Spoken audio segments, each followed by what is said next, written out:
Suggs. I'm a graduate student here at UGA studying political science. My question with a simple yes or no answer, why is homosexual marriage not allowed in the state? And please do not use a religious argument.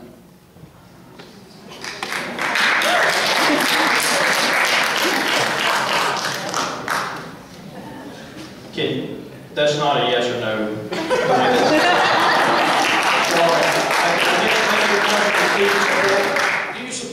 Can you use a religious argument to support it? I've been in the books today, too much today. So, without using a religious argument, can you make an argument to support the current lack of homosexual union in the state of Georgia? I'm opposed to homosexual marriage. If we passed a constitutional amendment, which I was happy to vote for, the majority of the general public, I believe that it was 82% of the public in the state of Georgia voted to ban homosexual marriage in our Constitution. And not only did Georgia pass it, but every single state where there has ever been a referendum about one man, one woman marriage is passed. It is a no-brainer issue. And the commissioner, is going to follow Georgia law, obviously, and he supports one man, one woman marriage. Marriage is supposed to be between one man, one woman, and God. The truth of the matter is that even though I personally believe in the biblical definition of marriage, the state has no authority to be defining what marriage is. I believe that the values that someone holds are between themselves and God. And while I personally hold to a Christian view of what marriage is, I do not believe that it is either the state or Washington's business to define marriage.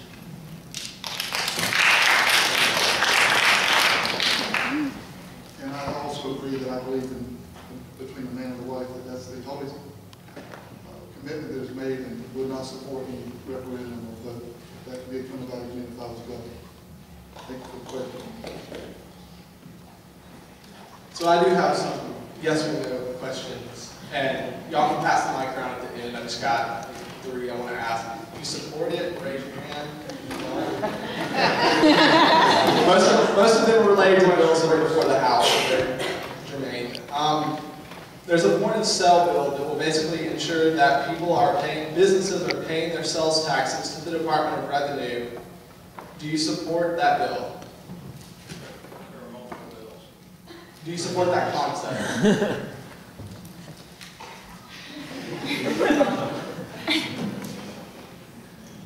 General, I respect your question. There are multiple bills there. Some of them will turn it over to private vendors. Some of them do not turn it over to private vendors. I do not support turning it over to private vendors. And I think that's probably your question, so my answer would be no. Okay. The second question is, there is another bill. You want to hear our answer for the first one? Yeah, sure. Go for it. Okay. So the spirit of the bills is to stop the fraud.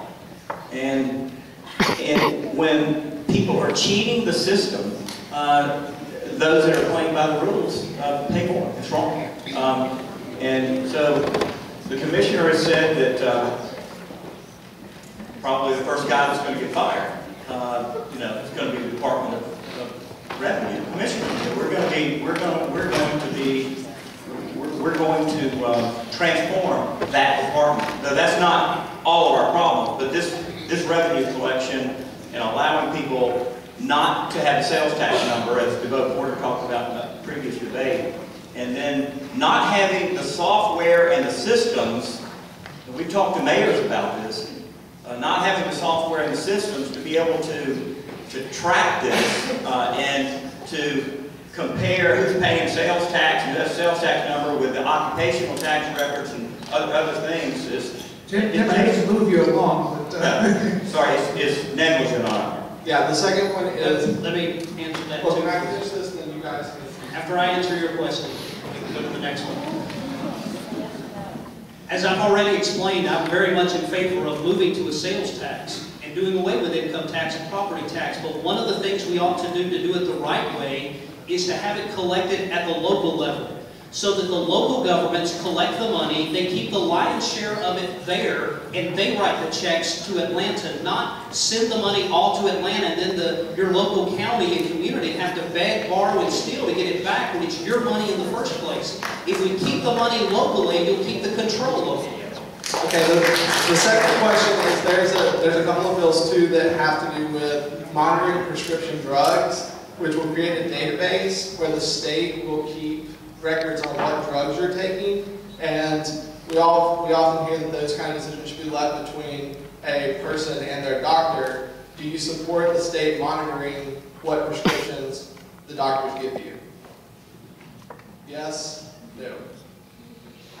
Okay. And the last one is, does anybody on stage not believe that Barack Obama is a natural born citizen?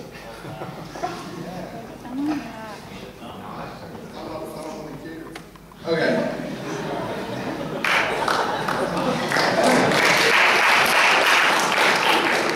Good evening. My name is Jared Heath. I'm a second-year political science major here at the university. And as a former student, as a student of Dr. Bullock, and as a member of the legislative process class last year, we discussed extensively how the Georgia budget was built and how it's passed, and the process used in the House and the Senate to build the budget.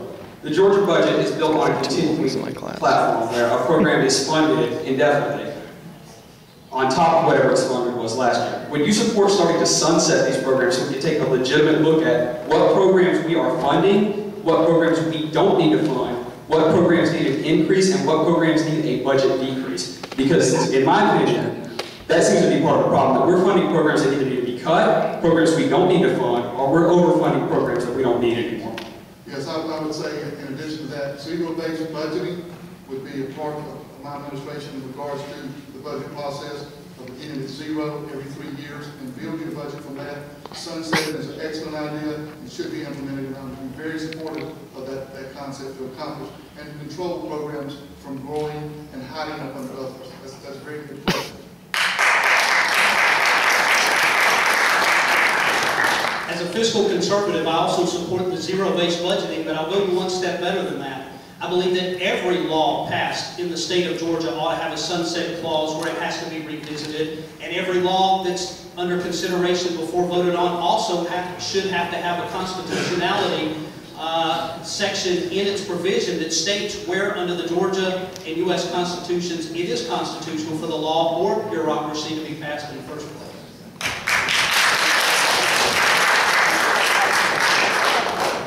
Yes. Yes, not only that, I want to see all the state authorities put into the budget as it's presented in December. I want to see searchable databases where we can see where each and every grant was awarded, and I want to see a tax expenditure budget published, which will show you where each and every tax cut is that has been passed with special interest.